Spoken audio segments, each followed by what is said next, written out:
How did you become a millionaire? When people ask me how I became a millionaire, they usually expect a flashy answer, something like crypto, stocks, or some viral app one built in my garage. But my story starts with something a lot less glamorous. Babysitting. Babysitting. And not even a normal babysitting job.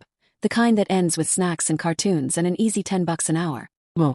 This one left me half deaf, covered in medical bills, and somehow, rich. I was 17. My mom had this rule that everyone in the house needed to be working at least part-time once they hit 16. She believed in building character. At the time, I thought she just enjoyed watching me suffer.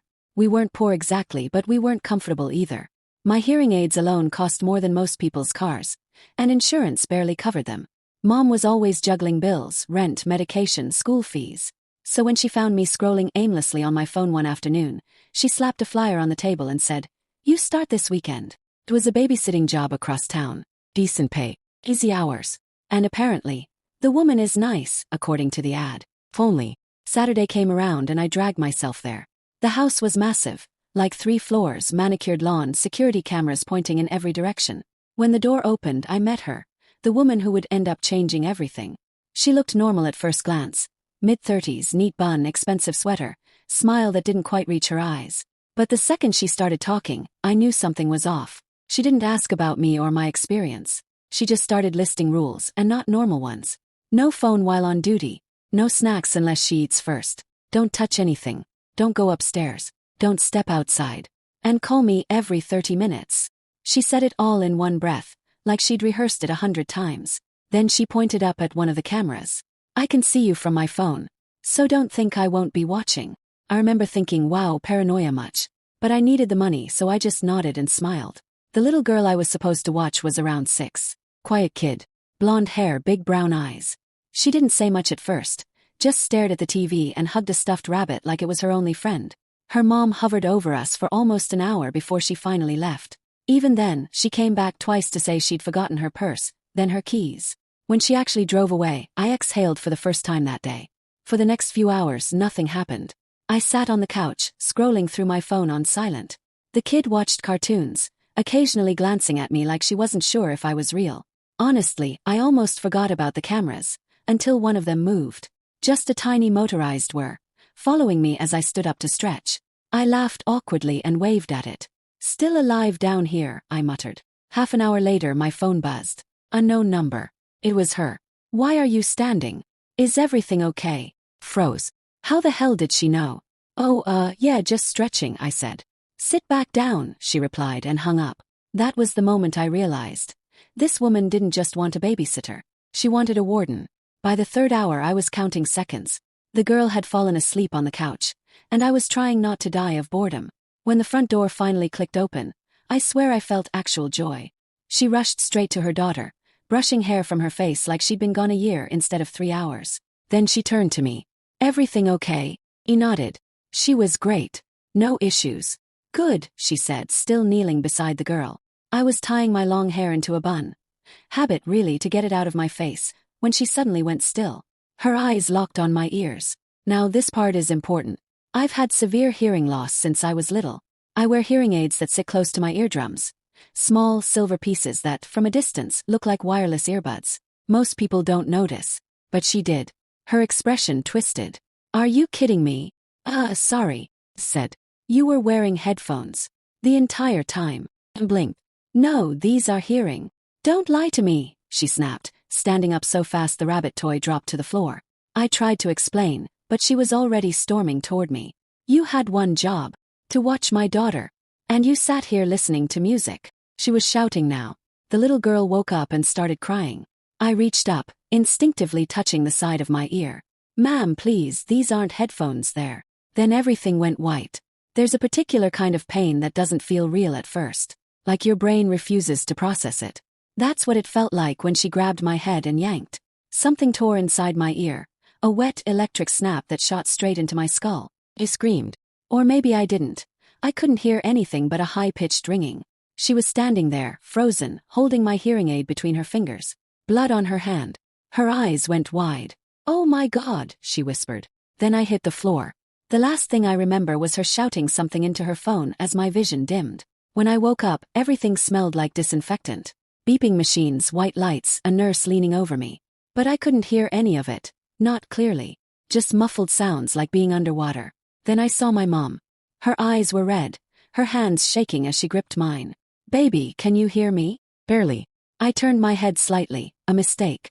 Pain exploded again. The doctor said the hearing aid had been ripped out with part of the inner tissue attached. Permanent damage. Left ear gone. Mom didn't cry then. She just stared at the wall, breathing slow like she was keeping something dangerous contained. When the woman came to apologize, Mom stood up and said, "Get out before I forget I'm civilized." Hours passed slowly. The little girl was sweet, quiet, polite, and way too well behaved for her age. She sat on the couch drawing while I scrolled through my phone once or twice, keeping my eyes on her every second. The house was silent except for the soft hum of the fridge and the faint static of the baby monitor in the corner. I remember thinking how strange it was. Every corner of that house had a camera. The red dots blinked quietly in the shadows like tiny eyes. Even the hallway had one, aimed straight at the living room. I could feel them watching me, but I kept reminding myself, this is her house, her rules. When the woman finally came back home, it was like watching a storm blow through the door. She didn't even greet me. She went straight to her daughter, practically running, her eyes wide with panic. "Are you okay, baby? Did she feed you? Did she leave you alone?" The little girl looked confused and said softly, "Mom, I'm fine. We just watched cartoons." I smiled politely and stood up. "She was an angel," I said, tying my hair back because it was getting in my face. That's when everything started to go wrong. She froze. Her eyes went straight to my ears. I could see her expression twist. Confusion turning into suspicion, suspicion turning into anger. "What's that?" she snapped. I blinked, unsure what she meant. "Oh, these." I pointed to my hearing aids. "I have hearing loss, so." But before I could even finish, she interrupted me. "Are you kidding me?" she shouted. "You were wearing headphones while babysitting my child?" I tried to explain. No, ma'am, they're not headphones, I swear. They're hearing aids." But she didn't believe me. She stepped closer, fury rising in her eyes. Her daughter looked terrified, clutching her stuffed bear as her mom yelled louder. "I trusted you. I told you to watch her and you were listening to music this whole time," she screamed. I took a step back, raising my hands.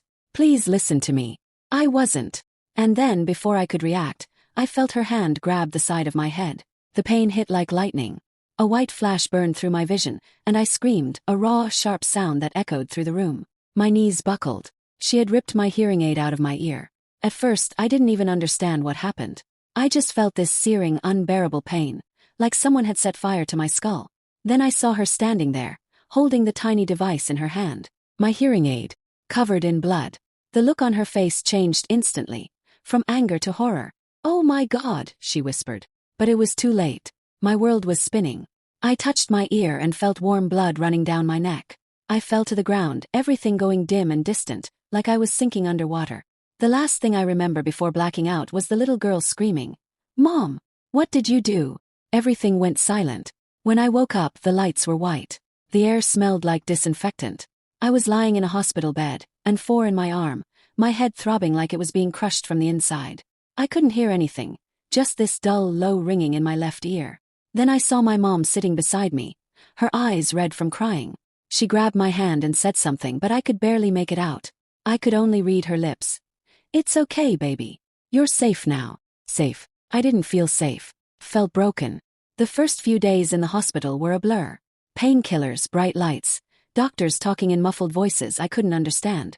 Everything sounded distant, like I was trapped underwater. I could hear faint echoes in my right ear, but the left side was gone. Completely silent. When the doctors finally told me the truth, it hit harder than any physical pain could. "The damage to your ear canal and eardrum is permanent," one of them said. "You'll never regain hearing in that ear." Never. That word replayed in my mind like an echo I could no longer hear. My mom sat beside me, trying to hold back tears. She was furious, heartbroken, and exhausted all at once. The woman, the one who had done this to me, had already tried calling, texting, begging to visit. But my mom wouldn't let her near. When I looked at myself in the mirror a few days later, I barely recognized the person staring back. My hair was messy, my face pale, and my left ear was bandaged, a dark reminder of what 1 second of rage had cost me. The police had already been involved. Nurses had reported the injury as assault. But what followed was chaos. The woman and her husband came to the hospital with gifts, apologies, and desperate excuses. "She didn't mean to," her husband kept saying. "She thought it was a headphone." Please, we can handle this privately. My mom didn't even look at him. She just said, "Get out." But they didn't stop there. The next day, we got a call from their lawyer, offering money to settle things quietly.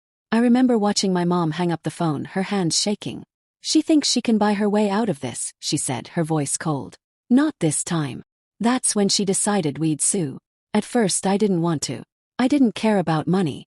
I just wanted my life back, to hear the rain again, to put in my hearing aids without fear. But the truth was, I'd never get that back.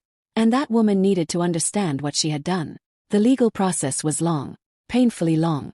Depositions, court hearings, lawyers picking apart every detail of that night. The woman's defense tried everything. They said it was a misunderstanding, an accident, that she didn't mean to cause harm.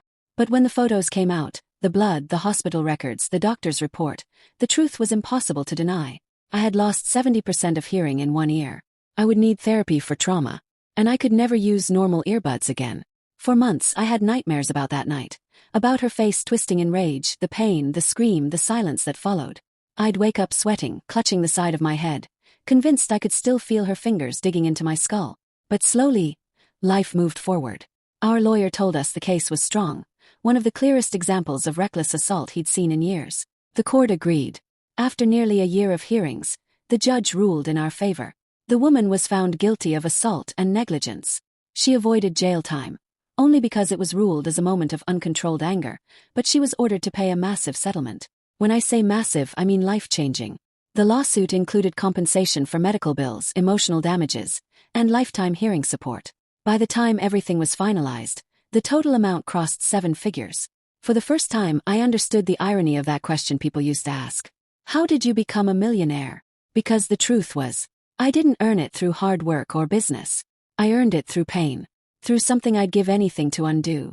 But money can't replace silence. I tried to move on. Therapy helped. My mom used some of the money to finally buy the house she'd dreamed of for years. I donated part of the settlement to organizations that helped hearing-impaired children. It made me realize how fragile life is. How 1 second can destroy everything you thought you knew. There were days I'd just sit in my room and stare at the ceiling, wondering if it was worth it. Would I rather have perfect hearing and a normal life? Course. But I also realized something else. That night didn't just take something from me. It gave me something too. Gave me purpose. I started volunteering at a local center for kids with hearing loss. I met people who had lived in silence since birth. And yet, they laughed louder than anyone I'd ever known. Changed me. That's when I started investing some of the settlement money into assistive technology. New kinds of hearing aids, apps for speech improvement, accessibility software. What started as curiosity became a passion project. A few years later, that project turned into a small business. A startup dedicated to making hearing support affordable for kids in need. Within 2 years, it grew faster than I could have imagined. Investors reached out. Companies partnered.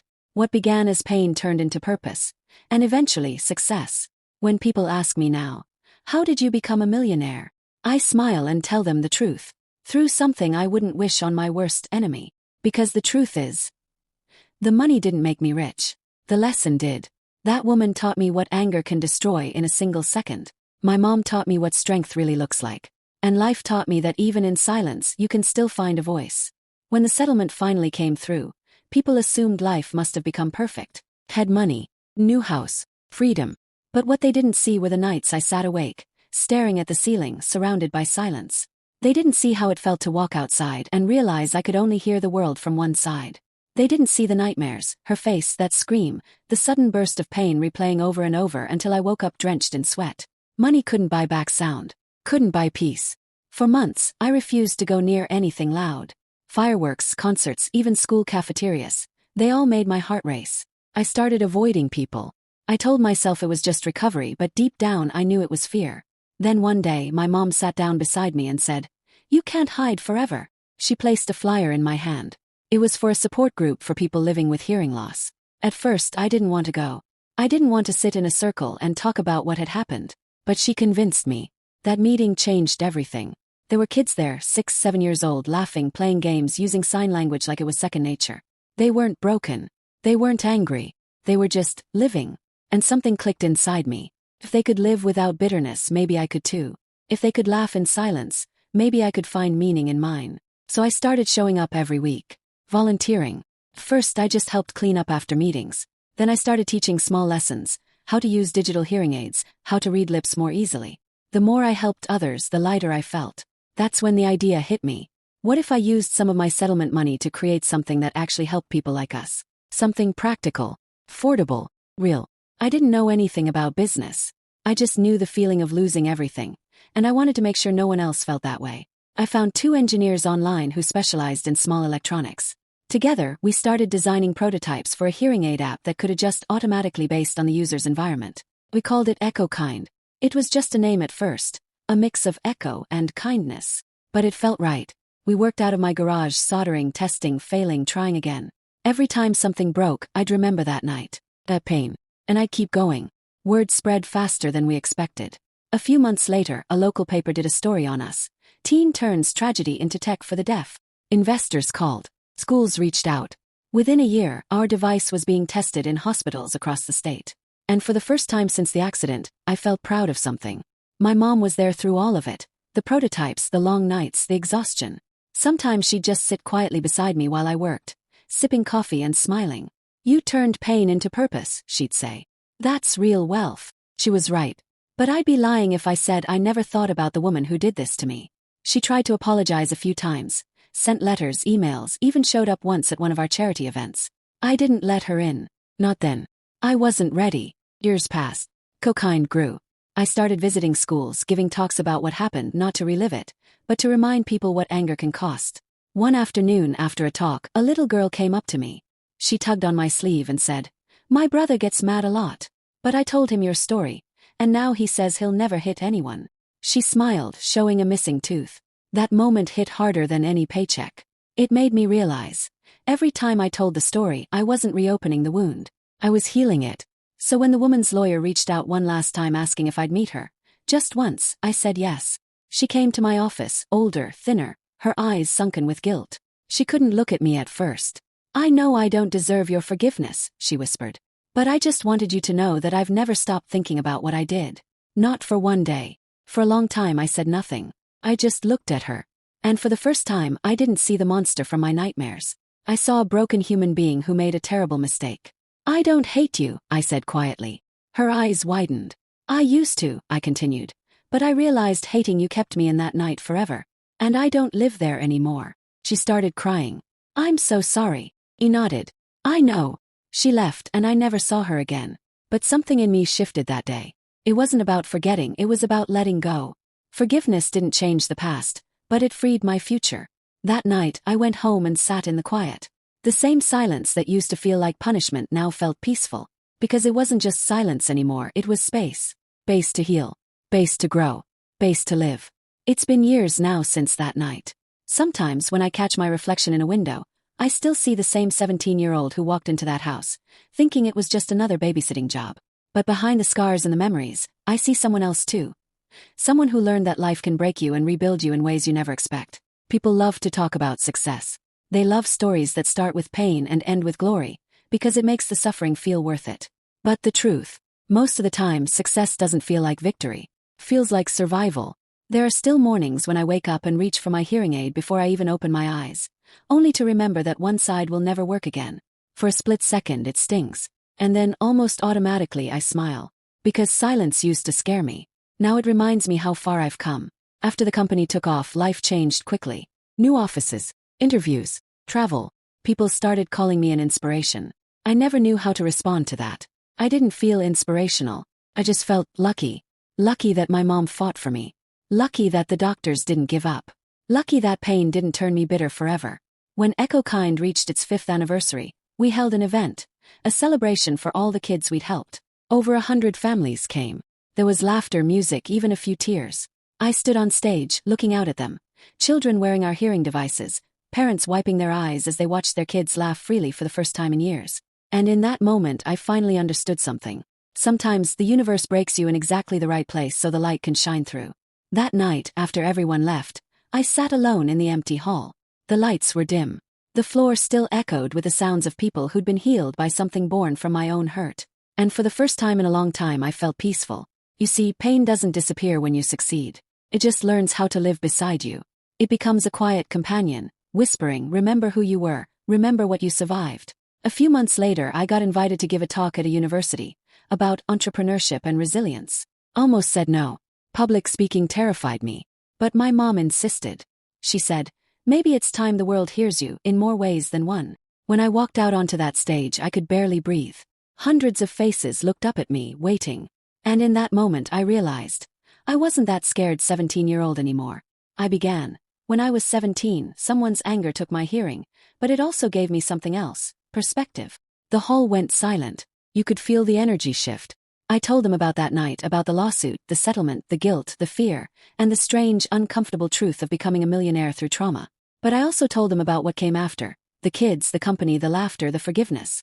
By the time I finished, the audience stood. Some clapped, some cried. And for the first time, I realized I wasn't telling a tragedy anymore. I was telling a transformation. After that speech, everything moved fast. Clips went viral. Invitations poured in.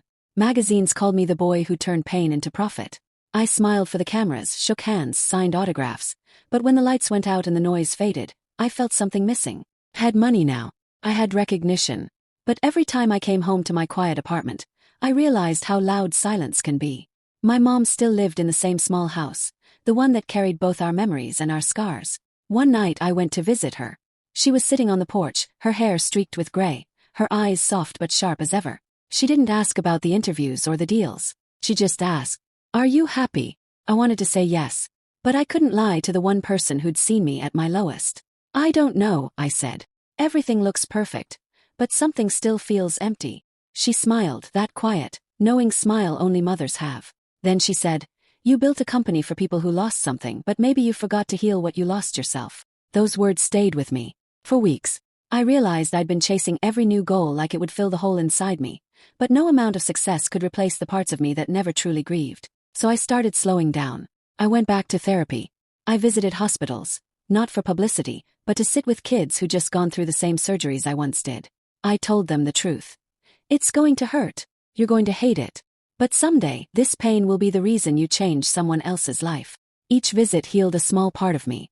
Each smile from those kids felt like a quiet prayer answered. One day, a little girl tugged on my sleeve. She had a tiny hearing aid in her ear, one of ours.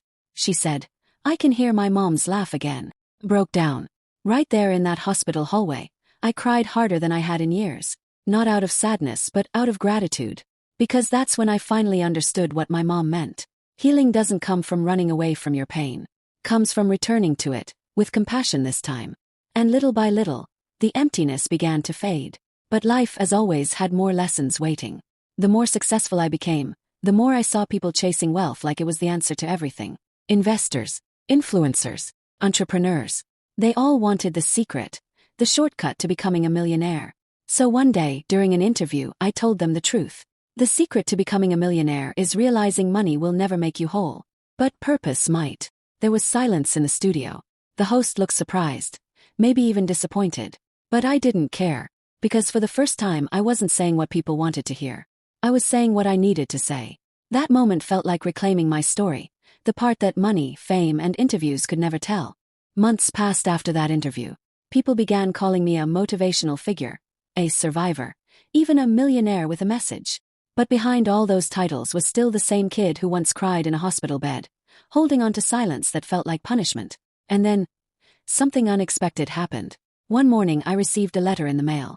It wasn't from a company or a fan. It was from her, the woman who had ripped out my hearing aid all those years ago. For a few seconds my hands froze. I didn't know whether to throw it away or open it. Part of me still hated her. But another part, the one that had spent years learning forgiveness, whispered, "Read it." The letter was shaky, written with uneven handwriting. She said she'd seen me on TV. She said she didn't recognize the boy she'd hurt, and she cried when she realized what she'd done to him. She told me her husband had left her years ago. Her daughter grew up resenting her, and she'd been living alone ever since. The last line said, "I know I don't deserve forgiveness, but I hope you found peace, even if I never do." I just sat there staring at those words. For a moment, all the memories came flooding back. The pain, the fear, the anger. But then I thought of that little girl in the hospital. The one who said, "I can hear my mom's laugh again." And in that moment, I realized something. Forgiveness isn't about freeing the person who hurt you. It's about freeing yourself. So I wrote back. I told her I forgave her. Not because she deserved it, but because I deserved peace. I wished her well and I meant it. That night, I felt lighter than I had in years. For the first time since that day, I went to sleep without replaying the past in my mind. No more what-ifs. No more bitterness, just quiet. Calm, real quiet. In the years that followed, my company grew bigger. We expanded across countries, helping thousands of people here again. But every time someone asked me how I became a millionaire, I always smiled and said, I didn't become a millionaire because of what I earned. I became one because of what I learned. They'd always look confused, so I'd explain. When you lose something precious, life gives you two choices. You can either let it destroy you, or you can let it build you. The moment you choose the second one, that's when you become truly rich. Now, when I stand on stages or in front of cameras, I don't talk about wealth. I talk about worth. I remind people that sometimes, the worst thing that ever happened to you might be the beginning of your best chapter. And whenever I pass by a mirror, I see more than my reflection. I see the boy who survived, the man who forgave, and the millionaire who learned that silence isn't empty, it's full of answers. I lost my hearing but found my purpose. I lost my peace, but found my power. And maybe that's what being rich truly means.